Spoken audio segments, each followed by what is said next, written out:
வணக்கம் மக்களே. இந்த வீடியோல நம்ம என்ன பார்க்க போறோம் அப்படின்னு பாத்தீங்கன்னா, ஆக்டர் சூரியோட ஒரு குட்டி லைனப்ஸ் தான் பார்க்க போறோம்.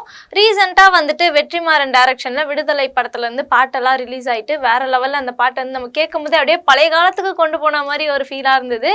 வெற்றிமாறன் டைரக்ஷன்ல இளையராஜா மியூசிக்ல வந்துட்டு சூரி சார் வந்து நடிக்கிறாரு, ஹீரோவா நடிக்கிறாரு. அவரோட ஃபர்ஸ்ட் டெபியூவா இருக்கும் அப்படின்னு சொல்லிட்டு நான் நினைக்கிறேன். அதுவும் வந்துட்டு ஒரு நல்ல காம்பினேஷன்ல நடிக்கிறாரு அப்படின்னே சொல்லலாம் ஒரு ஹீரோவா. இந்த படத்தோட ஆடியோ லான்ச் வந்து ரீசெண்டா சென்னையில வந்து நடந்துச்சு. அந்த ஆடியோ லான்ச் அப்போ மேடையில் வந்து இளையராஜா சார், அதுக்கப்புறமா வெற்றிமாறன் சார், முக்கியமாக வந்துட்டு இதில் விஜய் சேதுபதி சார் வந்து ஒரு முக்கியமான ஒரு ரோலில் பண்ணிட்டு இருக்காங்க. அவங்கெல்லாம் ஸ்டேஜில் ஏறி பேச போனப்போ சூரியோட ஃபேன்ஸ் எல்லாம் அப்படியே ஏறி நம்ம ஒருத்தவங்களும் நமக்கு பிடிச்சிருந்தா அவங்கள பார்த்தோன்னே வந்துட்டு அப்படியே ஹைப் ஆகிட்டு ஜாலியாக கத்துவோம்ல, அந்த மாதிரி வந்துட்டு ஆடிட்டோரியம்ல எல்லாருமே கத்த ஆரம்பிச்சிருக்காங்க.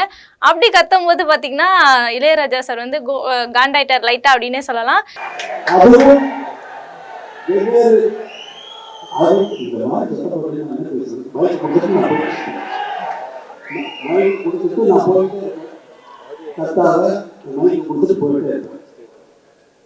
இந்த மாதிரி எது கத்துறீங்க, நான் பேசும்போது நீங்க கத்துனா நான் பேச மாட்டேன், மாதிரி குத்துட்டு போயிட்டே இருப்பேன் அப்படின்ற மாதிரிலாம் சொல்லிட்டாரு.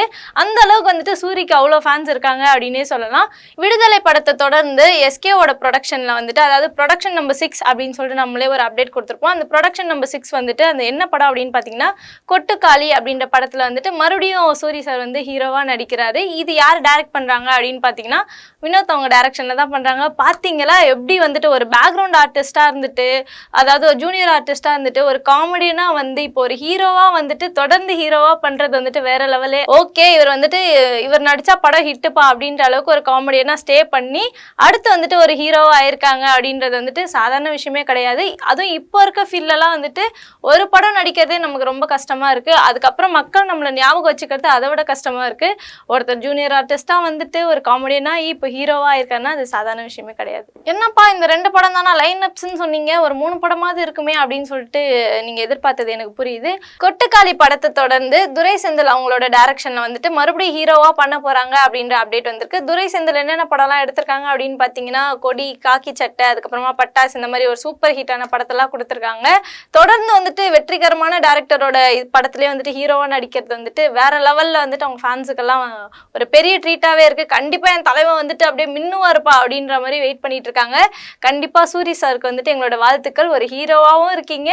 இன்னொரு ரெக்வஸ்ட், ஃபேன்ஸ் என்ன ரெக்வஸ்ட் வைக்கிறாங்க அப்படின்னு பார்த்தீங்கன்னா, நீங்கள் ஹீரோ ஆகிட்டா உங்களோட காமெடினா நீங்கள் நடிக்கிறத வந்து விட்டுறாதீங்க. உங்களை வந்து நாங்கள் அப்படி தான் பார்த்துருக்கோம், அப்படி இருந்தாலும் எங்களுக்கு பிடிக்கும், நீங்கள் எப்படி இருந்தாலும் பிடிக்கும், அப்பப்போ வந்துட்டு போங்கப்பா அப்படின்ற மாதிரி கேட்டிருக்காங்க. அடுத்தடுத்த அப்டேட்ஸில் மீட் பண்ணுவோம். நான் இப்போ சொல்கிறேன், நான் கடைசி வரைக்கும் நடிகனாக இருக்கணும், அவ்வளோதான் நான் ஆசைப்படுறேன். அது எந்த ரோலாக இருந்தாலும் பரவாயில்ல, நான் கேமரா இருந்தாலும் நான் எடுத்துட்டே இருக்கணும்.